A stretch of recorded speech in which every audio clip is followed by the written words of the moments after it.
Hello बच्चों, स्वागत है आपका सम मच एंड मोर चैनल पर। आज हम आपके लिए हिंदी सुमन कक्षा 5 के लिए हिंदी की पाठ्य पुस्तक भाग नंबर 3 लेकर आए हैं, जिसके हमने कई चैप्टर अपने चैनल पर डाल दिए हैं।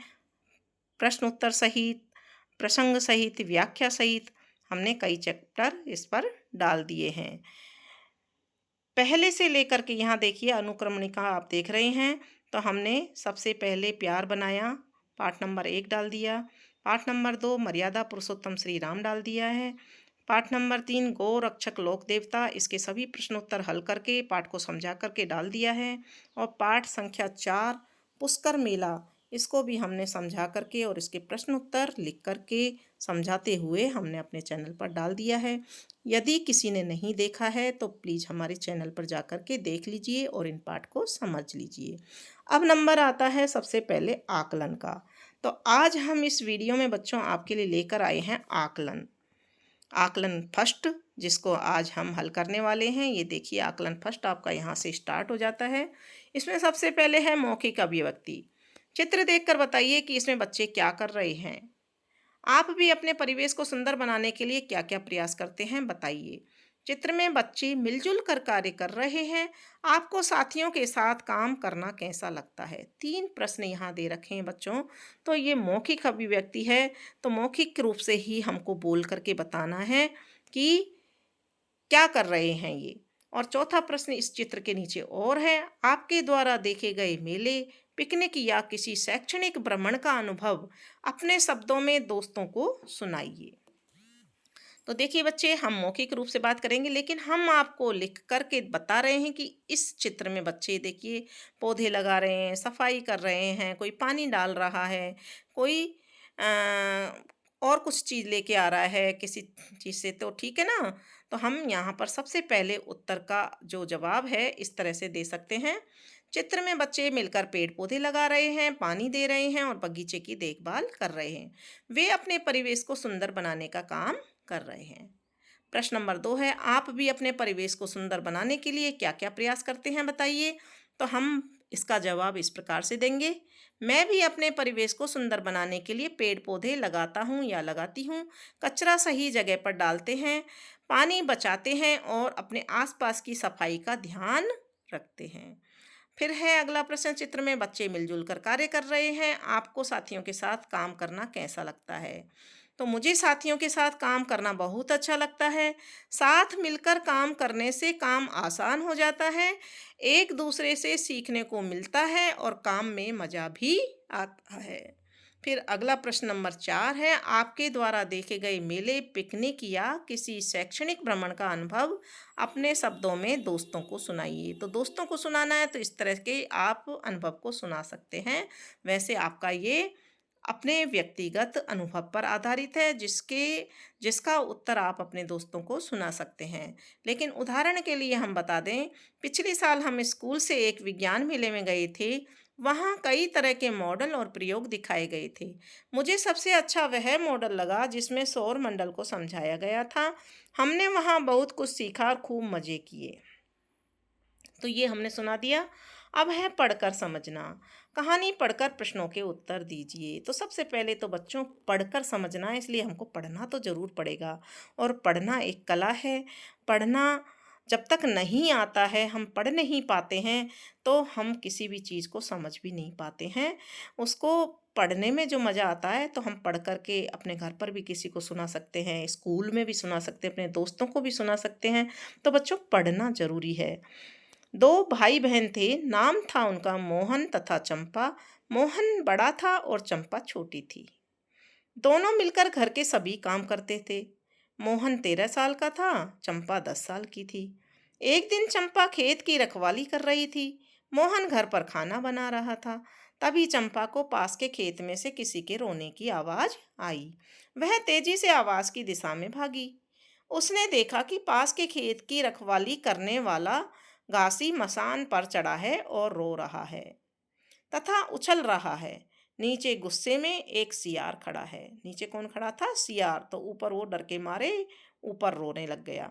चंपा बोली, घासी रो मत, मैं आई। ऐसा कहकर चंपा मचान की तरफ लपकी।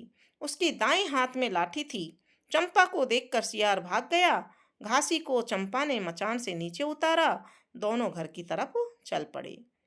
मोहन ने रोटी बना ली थी, साग नहीं बनाया था। तीनों ने मिलकर हरे चने, छोले और सब्जी बनाई, चटनी बनाई, खाना खाया। उसके बाद मोहन और चंपा घासी को उसके घर तक छोड़ने के लिए गए। तो देखिए, चंपा और घासी दोनों मिलकर काम करते हैं। आप घर के काम में किस किस की मदद लेते हो? फिर दूसरा प्रश्न है, घासी मचान पर बैठा हुआ था। आपने खेत में मचान देखी है तो मचान क्यों बनाते हैं? ठीक है। फिर तीसरा प्रश्न है, चंपा, घासी और मोहन ने मिलकर हरे चने की सब्जी बनाई थी, लेकिन चटनी किससे बनाई? पता नहीं चला। आपके हिसाब से चने की सब्जी के साथ किसकी चटनी बनाई होगी और कैसे बनाई होगी? तो ये आपको बताना है। चंपा को सियार से डर नहीं लगा। यदि आप वहाँ होते तो घासी को कैसे बचाते? तो यहाँ पर जो ये प्रश्न है, इनके उत्तर हम इस तरह से दे सकते हैं। पहले प्रश्न का, मैं घर के कामों में अपने माता पिता और भाई बहनों की मदद लेता हूँ, जैसे मैं अपनी माँ की रसोई के काम में मदद करता हूँ, अपने पिता के साथ घर की साफ सफाई में हाथ बटाता हूँ और अपने बड़े भाई बहनों के साथ मिलकर खिलौने या किताबें व्यवस्थित करता हूँ। दूसरा प्रश्न है, घासी मचान पर बैठा हुआ था, अपने खेत में मचान देखा है, मचान क्यों बनाते हैं? हाँ, मैंने खेत में मचान देखा है। मचान मुख्य रूप से खेतों में जानवरों और पक्षियों से फसलों की रखवाली करने के लिए बनाए जाते हैं।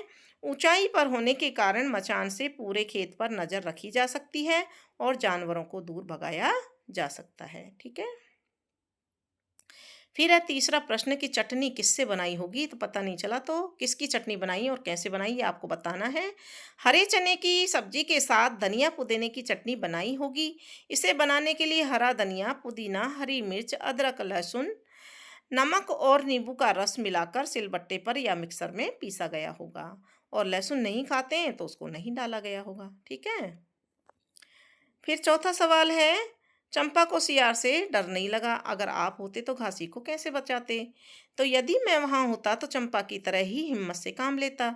मैं भी एक लाठी या डंडा ढूंढता और सियार को डराकर भगाने की कोशिश करता।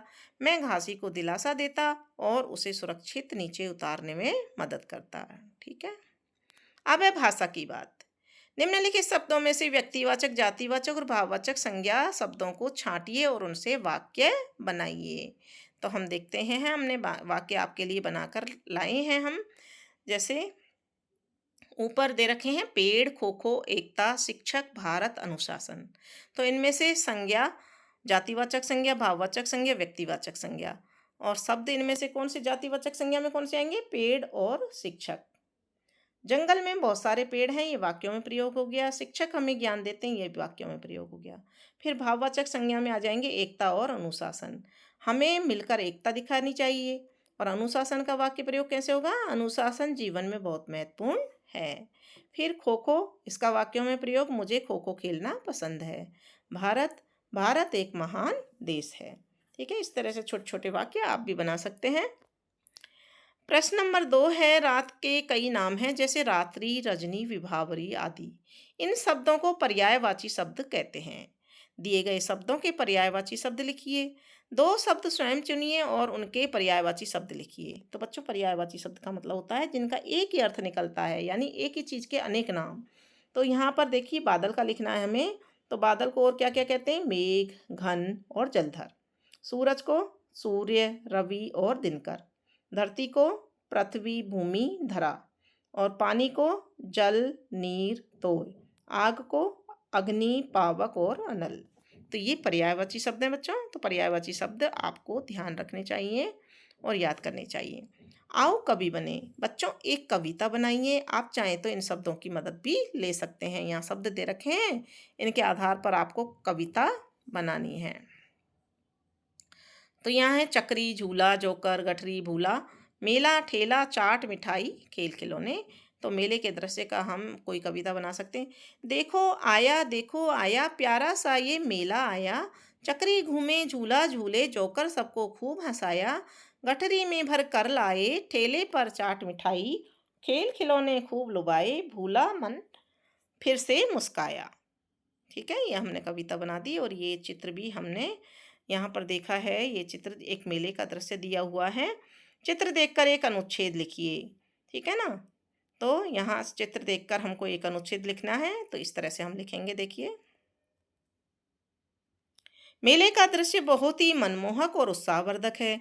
चित्र में एक विशाल मेला दिखाया गया है जहां लोग विभिन्न गतिविधियों में लगे हुए हैं। एक बड़ा सा झूला, फेरिस व्हील मेले की शोभा बढ़ा रहा है। यहाँ दुकानें सजी हुई हैं जहां लोग खरीदारी कर रहे हैं। ऊंटों पर बैठे लोग और अन्य जानवर भी इस मेले का हिस्सा हैं। यह दृश्य भारतीय संस्कृति और मेलों के महत्व को दर्शाता है, जहां लोग मनोरंजन और सामाजिक मेलजोल के लिए एकत्रित होते हैं। तो ये ऐसा हमने पैराग्राफ या अनुच्छेद लिखा है, आप भी लिख सकते हैं। सोचो और लिखो। ठीक है, पहला प्रश्न है, संतों ने हमें क्या समझाया। तो देखिए, यहाँ उत्तर और प्रश्न हमने दोनों बताए, आपके लिए लाइक कराए हैं। संतों ने हमें क्या समझाया। संतों ने हमें धर्म, नैतिकता, प्रेम, शांति और मानवता के मूल्यों को समझाया है। उन्होंने हमें सही मार्ग पर चलने और जीवन में सद्भाव बनाए रखने की प्रेरणा दी है। दूसरा प्रश्न है, श्री राम का चरित्र हमें क्या प्रेरणा देता है।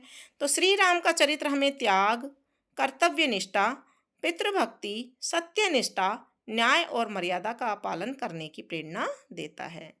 फिर प्रश्न नंबर 3 है, विवाह के फेरे अधूरे छोड़कर गायों की रक्षा करने वाले कौन थे। तो उत्तर लिखेंगे, विवाह के फेरे अधूरे छोड़कर गायों की रक्षा करने वाले वीर तेजाजी थे, जो राजस्थान के एक लोक देवता हैं। प्रश्न नंबर 4 है, पवित्र स्थान पर जाने से क्या प्रभाव पड़ता है। तो उत्तर लिखेंगे, पवित्र स्थान। पवित्र स्थान यानी कि बहुत ही पाक स्थान, जहाँ पर कोई पाप नहीं किया जाता।